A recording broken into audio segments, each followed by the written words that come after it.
This play, Marisol, is about a woman, Marisol, who's a young Puerto Rican woman living in the Bronx, who works in Manhattan as a copywriter.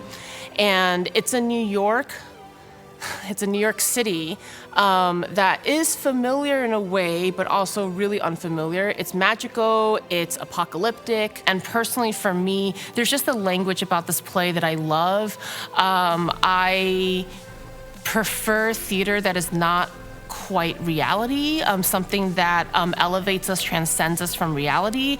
This play obviously goes into all this magical stuff, but also has this beautiful poetic language that I'm really attracted to. This play just feels like it's more relevant by the day.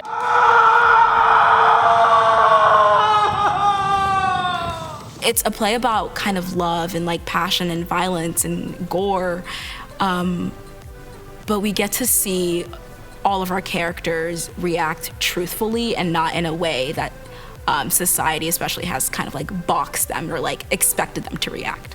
I've been on the street, Marisol. I know what it's like. I am playing Lenny, who is a very eccentric character, but people often don't give him the time of day or don't take him seriously. And the sort of extra phenomenal things that happen in this play, he's kind of privy to them, but people don't like listen to the fact that he's warning people that, you know, big things are coming.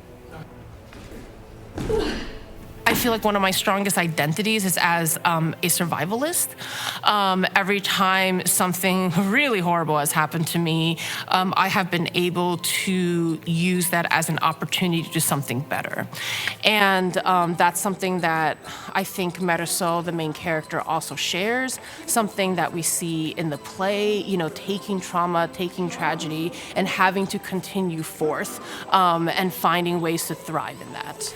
I play Woman with Furs. She's definitely a character that I've struggled with because she's very different from me. She comes from a very different experience because I know that I'm stepping into a character that's very different from me and that does things that I would never do.